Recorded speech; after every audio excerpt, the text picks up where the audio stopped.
राधे राधे, जय श्री कृष्णा। आप सभी को मेरे इस YouTube चैनल पर हार्दिक स्वागत है, अभिनंदन है। प्यारे बच्चों, आज मैं आपको आहार की संरचना एवं कार्य, structure of food and its function के बारे में बता रही हूँ। कुछ बच्चों ने मुझे फ़ोन करके कहा था कि मैडम काफ़ी दिनों से आपका वीडियो नहीं आ रहा है, प्लीज़ हमें वीडियो डालिए, हमें पढ़ाइए, हमें बताइए, क्योंकि TGT की परीक्षाएँ बहुत नज़दीक आने वाली है, अभी निकला नहीं पर निकलने वाला है, तो हमें गाइड कर दीजिए मैडम। प्यारे बच्चों, मैंने बताया भी था कि अभी मैं थोड़ी व्यस्तता है मेरे साथ, मैं नहीं कर पा रही हूँ, लेकिन जैसे ही मुझे समय मिलेगा ज़रूर मैं पढ़ाऊँगी। तो आज TGT का जो फूड एंड न्यूट्रिशन का सेकेंड टॉपिक है, आहार की संरचना एवं कार्य, उसके बारे में विस्तार से बता रही हूँ। दोस्तों, प्यारे बच्चों, आहार की संरचना, जिसको हम आहार की घटक भी कहेंगे, जिसको हम आहार के अवयव भी बोलेंगे, जिसको हम आहार के कंपोनेंट्स भी बोलेंगे, कंफ्यूज नहीं होना। ये आहार के कंपोनेंट्स कहलाते हैं, इसको हम अवयव बोलते हैं, इसको हम घटक भी बोलेंगे, इसको हम संरचना भी बोलेंगे। तो अगर थोड़ी सी भी पर्यायवाची शब्द इधर उधर होता है तो आपको कंफ्यूज होने की ज़रूरत नहीं है। कई बच्चे कंफ्यूज हो जाते हैं कि अरे मैं तो पढ़ा ही नहीं, ये घटक कहाँ से आ गया, ये अवयव कहाँ से आ गया, ये बातें कहाँ से आ गई, बच्चे कंफ्यूज हो जाते हैं। तो सबसे पहले आप कंफ्यूज मत होइए, कन्फ्यूजन को दूर रखिए। दोस्तों, आहार की संरचना अपन देखते हैं, चाहे आप दूध को देखो, चाहे तुम अनाज को देखो, चाहे तुम दाल को देखो, चाहे तुम सब्जियों को देखो, तो आहार की संरचना में मुख्य 7 तत्व उपस्थित होते हैं। सबको पता होगा, जो कंपटीशन की तैयारी कर रही हैं, प्रतियोगी परीक्षाओं की तैयारी कर रही हैं, उनको पता होगा कि हमारे भोज्य कंपोनेंट्स में 7 पदार्थ आते हैं, और इन शरीर की जो हम रासायनिक विश्लेषण करते हैं हमारी बॉडी में, तो ये सारी चीज़ें उपस्थित होती हैं। अब ये 7 चीज़ें कौन कौन से हैं आपको पता है, फिर मैं दोहराती हूँ। पहला है कार्बोहाइड्रेट, दूसरा है प्रोटीन, तीसरा है वसा, जिसको हम फैट बोलेंगे, चौथा है विटामिन, पांचवा है खनिज लवण, छठा है जल, और सातवां है फाइबर, रेशा। ये फूड के कंपोनेंट्स हैं। पहले 6 थे, लेकिन RDA 2020 के अनुसार जो नए रिकमेंडेशंस आए उसमें फाइबर को भी जोड़ा गया। फाइबर को क्यों जोड़ा गया? इसलिए फाइबर को जोड़ा गया कि फाइबर बहुत इंपॉर्टेंट है हमारे बॉडी फंक्शंस के लिए। यद्यपि फाइबर से हमें किसी प्रकार की कोई ऊर्जा नहीं मिलती है, फाइबर से हमें किसी प्रकार का कोई ताकत नहीं मिलता है, लेकिन बॉडी के कार्यों को सुचारू रूप से संपन्न करने के लिए फाइबर का भी महत्वपूर्ण स्थान है, रेशों का भी महत्वपूर्ण स्थान है, जिसे हम नकार नहीं सकते। जैसे जब हम खाना खाते हैं, मैदा जैसी चीज़ें खाते हैं, वसा जैसी चीज़ें खाते हैं, तो वो हमारे इंटेस्टाइन में जाकर के चिपक जाता है।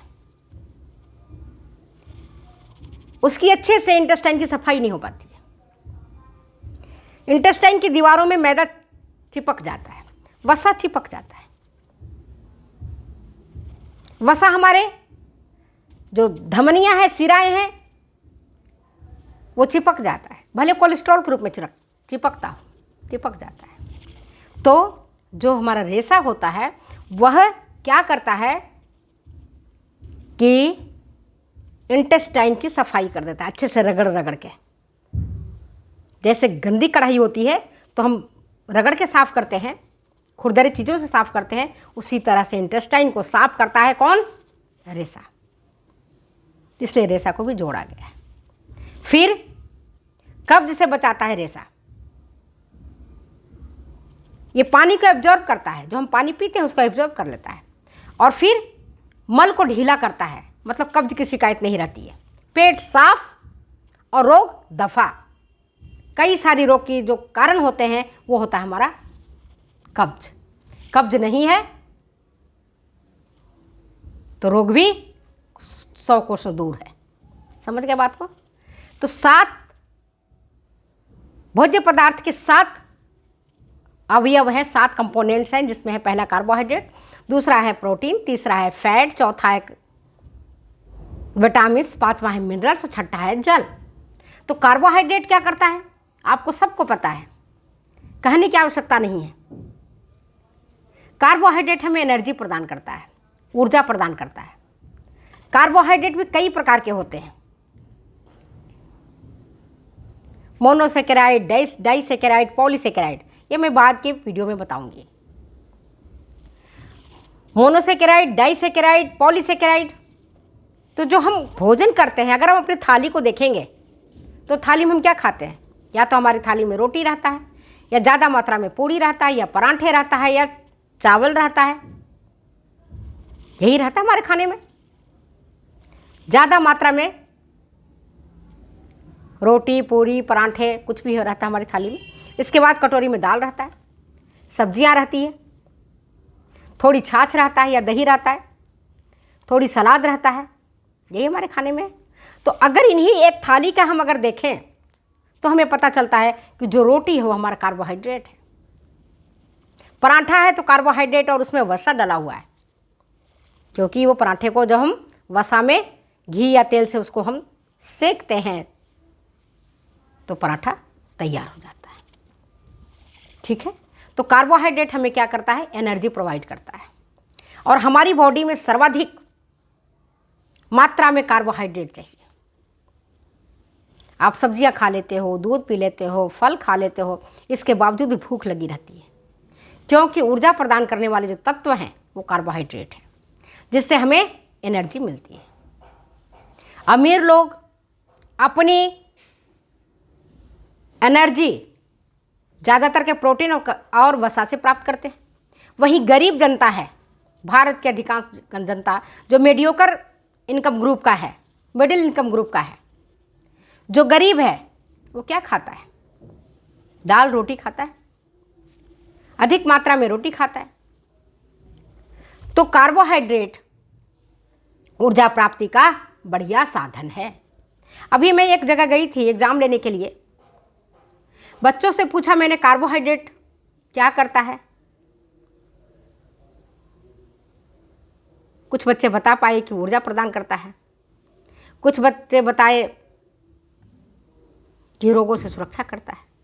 जब हमने पूछा भाई इसकी प्राप्ति स्रोत क्या है, कहाँ मिलेगा कार्बोहाइड्रेट, किन भोज्य पदार्थों में मिलेगा कार्बोहाइड्रेट, तो किसी ने बताया सब्जियों में मिलेगा, किसी ने कहा फल में मिलेगा, किसी ने कहा पालक में मिलेगा, किसी ने कहा कि मूली में मिलेगा।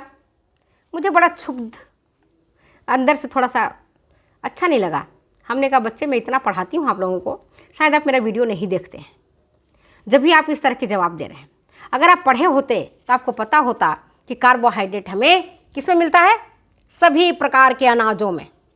जितने भी प्रकार के आप अनाज खाते हैं या देखते हैं, आपको मालूम है सभी कार्बोहाइड्रेट का स्रोत है, सोर्स है। इसके अलावा गुड़ है, चीनी है, आलू है, जड़ वाली जो सब्जियां हैं उसमें कार्बोहाइड्रेट मिलता है। फिर जो मीठे फल हैं उसमें कार्बोहाइड्रेट मिलता है, जैसे अंगूर हो गया, तरबूज हो गया। अभी गर्मी का मौसम है, अंगूर भी मिलता है, तरबूज भी मिलता है। ये मीठे भी होते हैं। तो मीठे किसके कारण हुआ? कार्बोहाइड्रेट के कारण ही मीठा है। चीनी किसके कारण मीठा है? कार्बोहाइड्रेट के कारण मीठा है। गन्ने का रस क्यों मीठा है? कार्बोहाइड्रेट के कारण मीठा है। तो बच्चों, जो मैं पढ़ाती हूँ उसको आप ध्यान से पढ़ा करो।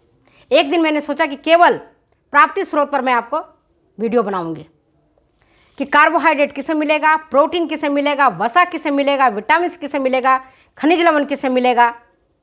बच्चे इस चीज़ को नहीं बता पाते हैं और कंफ्यूज हो जाते हैं, और मुझे अंदर से बहुत दुख होता है। कई बार तो मैं इन्हीं कारणों से सोचती हूँ बच्चे पढ़ते तो है नहीं, मैं इतना मेहनत भी करती हूँ, मेरा भी मेहनत व्यर्थ जाता है।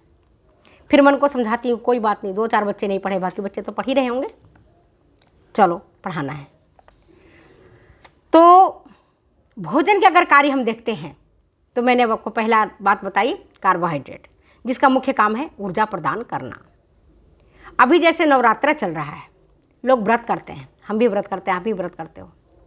यद्यपि हम व्रत में दूध लेते हैं, फल लेते हैं, इसके बावजूद भी हमारे शरीर में एक प्रकार का थकावट, एक प्रकार की झंझनाहट, एक प्रकार का उपवास का जो प्रभाव देखने को मिलता है, हमारी बॉडी को देखने को मिलता है। कारण क्या है? कारण यह है कि हम अनाज नहीं खा पाते। अन्न ही ब्रह्म है, ये मैं नहीं कह रही हूं, ब्रह्म अन्न है। अन्न कोश से ही शुक्राणुओं का निर्माण होता है, जिससे आगे से आगे सृष्टि आगे से आगे बढ़ती है। ये मैं नहीं कर रही, वैज्ञानिक कह रहा है, वैज्ञानिक तथ्य से साबित हुआ है। तो कार्बोहाइड्रेट क्या करता है? कार्बोहाइड्रेट हमें ऊर्जा प्रदान करने का काम करता है। कहाँ मिलता है? तो सभी प्रकार के भोज्य पदार्थों में कार्बोहाइड्रेट पाया जाता है। सभी प्रकार के अनाजों में कार्बोहाइड्रेट पाया जाता है। थोड़ी थोड़ी मात्रा में, अल्प मात्रा में यह अन्य दूसरे भोज्य पदार्थों में भी अत्यल्प मात्रा में, लेकिन मुख्य स्रोत नहीं है। अगर कोई बोलता है मुख्य स्रोत मूली है, गाजर है, इसमें बता दोगे गलत हो जाएगा। पालक ही से, हाँ थोड़ी मात्रा में जरूर मिलेगी, अत्यल्प मात्रा में मिलेगी। ऐसे तो अत्यल्प मात्रा में कार्बोहाइड्रेट में भी थोड़ी मात्रा में विटामिन भी मिल जाएगा, थोड़ी मात्रा में खनिज लवण भी मिल जाएगा, लेकिन उसको हम नहीं काउंट करेंगे। हम काउंट ये करेंगे कि सबसे अधिक मात्रा में मेजर सोर्सेज क्या है, मेजर सोर्सेज पर हम फोकस करेंगे। ठीक है, तो कार्बोहाइड्रेट हमें एनर्जी प्रोवाइड करता है। शारीरिक जो भोजन है, भोजन के अंतर्गत जो 7 अवयव मैंने आपको बताए, carbohydrate, fat, protein, vitamin, minerals, खनिज लवण, वाटर एंड फाइबर, इन सब का सम्मिलित कार्य क्या है? भोजन का सम्मिलित कार्य, आहार का सम्मिलित कार्य देखेंगे तो पहला काम है ऊर्जा प्रदान करना। हमें ताकत कहाँ से मिलती है? भोजन से मिलती है। यह हमारी शारीरिक वृद्धि में और विकास में मदद करता है। कौन करता है? भोजन करता है। हम जब बीमार पड़ जाते हैं या हमारी घाव लग जाती है, हम कट फट जाता है हमारा बॉडी, तो डॉक्टर साहब क्या कहते हैं? प्रोटीन की मात्रा में ज़्यादा लो, दूध ज़्यादा पियो, सब्जियां और फल खाओ। तो ये क्या करता है? शारीरिक वृद्धि और विकास में मदद करता है। शरीर को बीमारियों से भोजन बचाता है। भोजन में कई ऐसे आवश्यक तत्व उपस्थित होते हैं कि अगर वो आवश्यक तत्व उपस्थित ना रहें हमारे भोजन में, उसको अगर हम ग्रहण नहीं करें, अगर उसका ठीक प्रकार से हमारी बॉडी में डाइजेशन और एब्जॉर्प्शन ठीक प्रकार से नहीं हो, तो हमारा शरीर कई प्रकार के बीमारियों से ग्रस्त हो जाएगा। तो पहला, सुख निरोगी काया के लिए हमारा संतुलित आहार होना जरूरी है। ठीक है, तो ये बीमारियों से हमें बचाता है, शारीरिक वृद्धि और विकास में मदद करता है, हमें ऊर्जा प्रदान करता है। हमें शारीरिक क्रियाओं को करने के लिए, हम जो विभिन्न प्रकार की शारीरिक क्रियाएं करते हैं वो भोजन के कारण ही संभव हो पाता है। आप देख लो, हाथ कंगन को आरसी क्या, पढ़े लिखे को फारसी क्या। आप करके देखो, एक दिन भोजन ना करो, पानी मत पियो, देखोगे शरीर हिलने लगेगा, शरीर कांपने लगेगा, बेहोशी आने लगेगी, चक्कर आने लगेंगे। पानी बिना तो और भी गला सूखने लगेगा।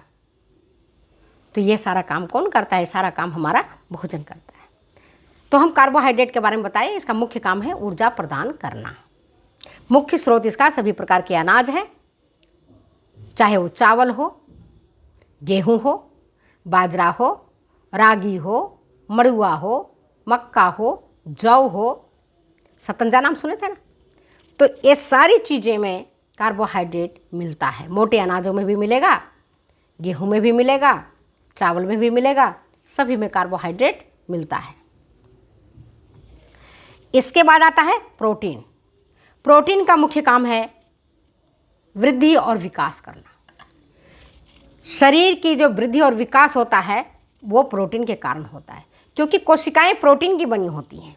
ठीक है, तो मांसपेशियों का निर्माण, तंतुओं के टूट फूट की मरम्मत, हार्मोन का निर्माण, रक्त का निर्माण, रक्त का थक्का बनना, ये सारी क्रियाएं करने के लिए प्रोटीन जिम्मेदार है, प्रोटीन उत्तरदायी है।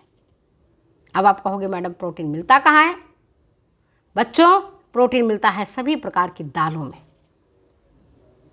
जितने भी प्रकार की दाल आप खाते हैं, या आपको याद है, आप दुकान में चले जाओ, देखना कितने प्रकार के दाल हैं, सभी में प्रोटीन उपस्थित रहता है। लेकिन जो बेस्ट क्वालिटी का प्रोटीन रहता है वो एनिमल सोर्सेज है, जंतुओं से प्राप्त होता है। कौन से एनिमल सोर्सेज? दूध जंतु से प्राप्त होगा, अंडा जंतु से प्राप्त होगा, मांस जंतु से प्राप्त होगा, मछली जंतु से प्राप्त होगा। तो अंडा, मांस, मछली दूध, दूध से बने प्रोडक्ट्स, मांस में जो तुम्हारा लीवर है, हार्ट है, ये सारी चीज़ों में प्रोटीन की बेस्ट क्वालिटी उपस्थित रहता है, बेस्ट क्वालिटी रहता है। और शाकाहारियों के लिए दाल, सोयाबीन जिसमें 45% तक प्रोटीन मिलता है, सोयाबीन है ना, सोयाबीन की बड़ियाँ होती है, सोयाबीन का दूध होता है, ये सब आप जानते हो। तो इनमें प्रोटीन ज़्यादा मात्रा में उपस्थित रहता है। प्रोटीन से हमें कितनी ऊर्जा मिलनी चाहिए? 10 से 15% तक हमारी बॉडी को ऊर्जा प्रोटीन से मिलना चाहिए। प्रोटीन का मुख्य काम है शरीर का निर्माण करना, तंतुओं की टूट फूट की मरम्मत करना। अगर घाव लग जाता है, कट फट जाता है, तो उसका भी निर्माण, इसकी जो भरने का काम करता है वो हमारा प्रोटीन करता है, मुख्य काम उसका है। कहाँ मिलता है? प्राप्ति स्रोत मैंने आपको बता दिया। इसके बाद आता है आपका वसा। वसा का मुख्य काम है ऊर्जा देना, मुख्य काम है उसका ऊर्जा देना। ये नर्वस टिश्यू जो हमारा होता है, तंत्रिका तंत्र, इनका निर्माण होता है वसा से, फैट से होता है। ये त्वचा के नीचे वसीय ऊतक में मिलते हैं हमारी बॉडी में। और 1 ग्राम कार्बोहाइड्रेट से 9.1 किलो कैलोरी हमें वसा से ऊर्जा मिलती है, जबकि कार्बोहाइड्रेट से 4.2 किलो कैलोरी, प्रोटीन से 4.2 किलो कैलोरी। लेकिन इससे, वसा से जस्ट डबल मात्रा में हमें ऊर्जा प्राप्त होता है। तो वह ऊर्जा प्रदान करने का काम एक प्रोटीन करता है और दूसरा कार्बोहाइड्रेट कर रहा है, पर प्रोटीन का काम इसका गौण है, मुख्य काम नहीं है। मुख्य काम इसका निर्माणात्मक है, गौण काम इसका ऊर्जा प्रदान करना। मुख्य काम वसा का निर्माणात्मक कार्य है, ऊर्जा प्रदान करना है, जिसमें 9.1 किलो कैलोरी ऊर्जा वसा से मिलती है। समझ आ गया बात को? कहाँ रहेगा? नर्वस टिश्यू का निर्माण जो होता है, जो तंत्रिका तंत्र हमारे हैं, उनका निर्माण होता है वसा से। त्वचा के नीचे हमारी जो स्किन है, इसके जो मोटे मोटे लोग को देखोगे ना, तो ये जो मोटे मोटे लोग का या जो यहाँ पर इसको देखो 2-3 लेयर बन जाते हैं, पेट आगे की ओर निकला हुआ रहता है। ये सब में क्या होता है? त्वचा के नीचे ये एडिपोस टिश्यू के रूप में उपस्थित रहते हैं। फूड सोर्सेज क्या है? घी, तेल, मक्खन और सभी प्रकार के तेल बीज जिनसे तेल निकलता है। अब आप खुद समझो तेल किससे निकलेगा? नारियल का तेल नारियल से निकलता है, मूंगफली का तेल मूंगफली से निकलेगा, सरसों का तेल सरसों के बीज से निकलेगा, तिल का तेल तिल से निकलता है। तो जितने भी प्रकार के तेल बीज होते हैं उनमें वसा की मात्रा खूब होती है। ड्राई फ्रूट्स में बादाम का तेल आपने नाम सुना हो, जैतून का तेल आपने नाम सुना होगा। तो जितने भी प्रकार के तेल बीज हैं उसमें वसा की मात्रा खूब होती है। मुख्य काम होता है ऊर्जा प्रदान करना। चलो आज मैं वीडियो का ही विराम देती हूँ, वीडियो लंबी हो जाएगी और मुझे कॉलेज भी जाना है, यही मैं अपनी वीडियो को विराम देती हूँ। ओके बच्चे, फिर मिलते हैं अगले वीडियो में। फिर मैं आपको बताऊँगी विटामिन, खनिज लवण, जल और रेशा, और इसके बारे में एक एक बिंदु को मैंने पिछले वीडियो में बताया है, अब की भी वीडियो में आपको बताऊंगी। तब तक आप पढ़ते रहना और मुझे जाने की दो इजाज़त। Okay bye. वीडियो अच्छी लगती है तो प्लीज़ शेयर करें, कमेंट करें, सब्सक्राइब करें, है ना, और दूसरे बच्चों की भी मदद करें, क्योंकि हम जैसा करते हैं वैसा ही हम पाते हैं। हम अच्छा कर्म करेंगे हमें अच्छा मिलेगा, 18% ब्याज के साथ अच्छा मिलेगा, ये भगवान जानते हैं। बुरा करेंगे वो भी लौट करके आएगा। इसलिए हम अच्छा करने की कोशिश करें, सहयोग करने की कोशिश करें, दूसरे की मदद करने की कोशिश करें, और जो हमारे अंदर ऐसे विचार हैं उन विचारों को हम बाय बाय करें। फिर मिलते हैं हम अगले वीडियो में। Okay bye.